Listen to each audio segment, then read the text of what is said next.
السلام عليكم ورحمة الله. انتم اشحاركم شماسين. تواصلت معايا مصطفى من متابعيني وقالت لي انها عندها قصة تبغيكم كاملين تساعدوا فيها. محفوظ حالك ياك لباس، انا لا نشارك معاك قصتي انا هذه قط جابني ولعمي وبقاني وبقيت وتمينا مستمرة حياتنا الزوجية الين اتصلوا به عليات وعادوا كل نوع يطرحوه علي ما منه ولا عليه. يا غير يدوروا الشيء يخسروا علي انا به، المهم انه عاد هو متغير تماما وعاد يبطش فيا بلسانه ولا اللي يبقى يقول لي يقولوا لي. المهم استمر علي هذا الوضع من فم قست اهلي، هو ما يتلفن لي ولا شيء.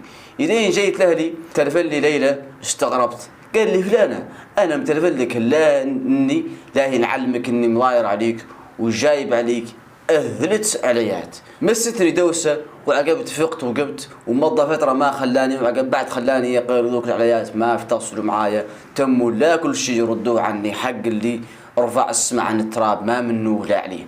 وعدت لين نشبر حد ما قد شفته يقول لي انتي هي فلانة، والله اللي تفو سامع بيك انك تخوفي وكل شيء تعدليه، هو نبقيك تنشر لي ذي القصة على صفحتك، يعطوني متابعينك أراي في ذي الرواية شن عدل وانشروا بدون رقمي واسمي.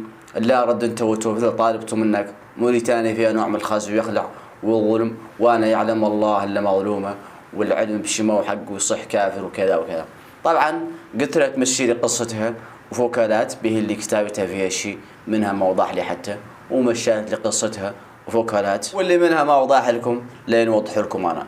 هاي الطفله مسكينه كانت متخلطه مع راجل او بالاصح رويجل والعمها مولي، وهذا هو سبحان الله اللي يجعلني انا دائما نقول لكم على اني ضد اللي ينقال له زواج البن عمه. ذيك المرأة اللي تقول لك انا بنتي نزوج ابو لعمها، وذاك الوالد اللي يقول لك انا ولي نزوج الله بنت عمه، عدوا عارفين ان افشل زواج اليوم في العالم هو زواج الاقارب والبن عمه وذاك البعر. اذا عدتوا تبقوا زواجكم يصلح بعدوا من زواج الاقارب. اوكي، هاي الطفله تخلطت مع ولعمها وعدل هذا كامل اساء فيها وتوطى على كرامتها واحقرها وهانها وتحسها يلي يدحس ان شاء الله بفضل هذا الشهر الكريم. الله يرى عليها بهرت عليات، وهذو العليات طبعا عادوا وكل شيء يقولهم عنها وخسروا بين هي وهو، شوهوا سمعتها في المنطقه اللي هي فيها للاسف الشديد، وعاده لا تبرق راسها قايس البوتيك والله قايس احد تسمع الكلام فيها، وكيف ما تعرفوا ما في رجال يجرون يبقى يسمع الناس تقول عنه شي خازر.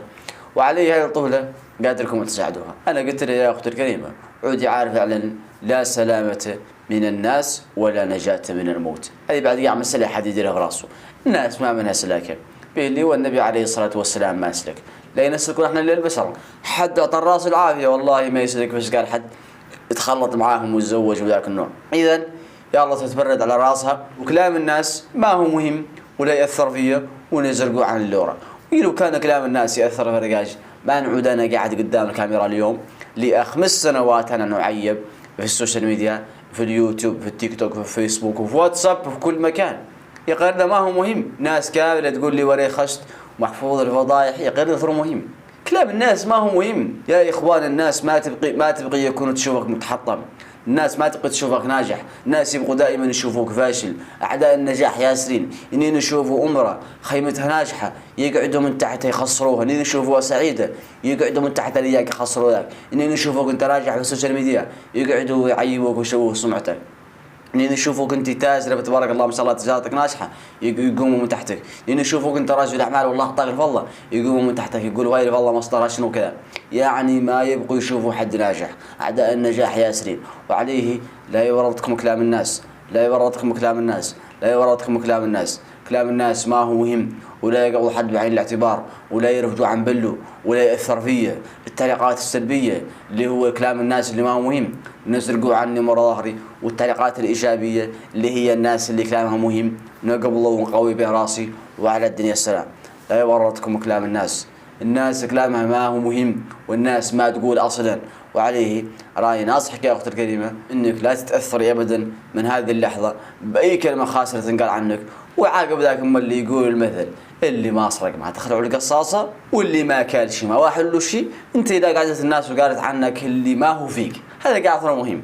انا الناس تقول عن اللي فيا ما ورطني في سقال قاعد اللي ما هو فيا، انا عليه الناس ما تقول، الناس ما تقول يا اخوتي. وعليه عودوا اقوياء وقووا شخصيتكم وعودوا متانة شوي وهذا من ضعف الشخصية. ما أبغى لكم يا الطافلات لا تهتموا لا أي كلمة قالت عنكم تأثر فيكم. أنا لكم لا تهتموا لا كلمة تجيبكم وكلمة تمشي بكم. عودوا قويات شوي، عودوا امتهانات وعودوا مانعات الشخصية. ايوه شوف، وكلام الناس كيف قلت لكم ما هو مهم ولا يعطيهم اللي قيمة وأهمية يكون انتم. فلين تزرقوهم ورا ظهوركم يصبح بلا قيمة، ونين تقبلوه وتعطوه قيمة وأهمية وتموا تكبروه عن قده لا يصبح بقيمته وهو أصلا بلا قيمة. أنصح أخوتكم وأقول لها هي تتعدل مع هذا الناس. جزاكم الله بخير. وفي النهاية ما عندي يكون نقول سبحانك اللهم وبحمدك أشهد أن لا إله إلا أنت أستغفرك وأتوب إليك. اللهم استرنا بسترك الجميل يا رب.